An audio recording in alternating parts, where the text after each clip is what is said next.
Okay, I'll just start. Because you can merge them together? Okay. So Nehemiah chapter 2 verse 20 reads, "So I answered them and said to them, the God of heaven will give us success. Therefore we his servants will arise and build, but you have no portion, right, or memorial in Jerusalem." The story of Nehemiah is a fascinating narrative concerning servant leadership.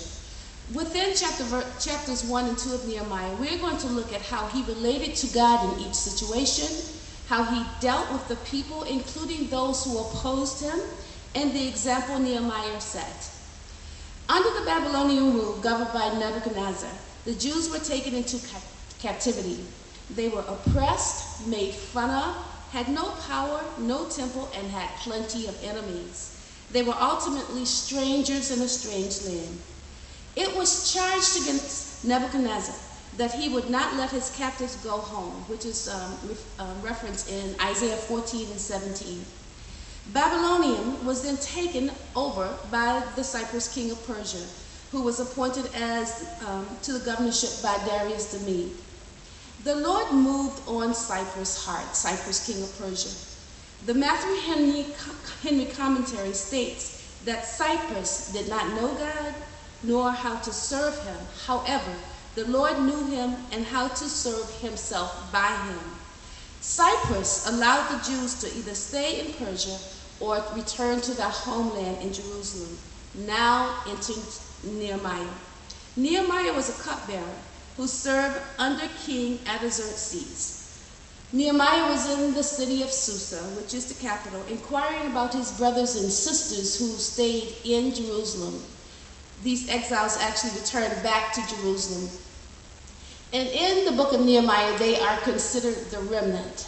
So Nehemiah was asking about the brothers and sisters and how they were doing.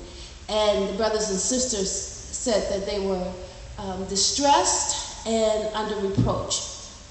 And the reason being is because the walls of Jerusalem were torn down and the gates had been burned. Now Nehemiah was so distressed by hearing the news that he mourned, fasted, and prayed before the God of heaven. Nehemiah asked the king's permission to return to Jerusalem to repair the walls. The king granted the permission. Nehemiah also asked the king for letters that would allow him to pass through to Judah. The king did as well. The king asked Nehemiah how long would the project take, and Nehemiah gave him a definite time. Nehemiah surveyed the situation in the company of his most trusted friends. He assessed the conditions of the walls. Now he told his trusted few in chapter 2, verse 17, that you see the bad situation we are in, that Jerusalem is desolate and its gates burned by heaven. Come, let us build the walls of Jerusalem so that we will no longer be a reproach. In verse 18, he shared with them how the hand of God had been favorable to him, and also about the king's words which had been spoken to him. He says, let us arise and build. So they put their hands to work. Now even the enemy tried to discourage the works by checking on the motives, which is referenced in verse 19. They kept mocking him and despised him and asked Nehemiah and his crew, what are you doing? What is this thing you are doing? Are you rebelling against the king? And Nehemiah responded, the God of heaven, which is our key verse, will give us success. Therefore, we, his servants, will arise and build, but you have no portion, right, or memorial in Jerusalem. You see, Nehemiah had a vision.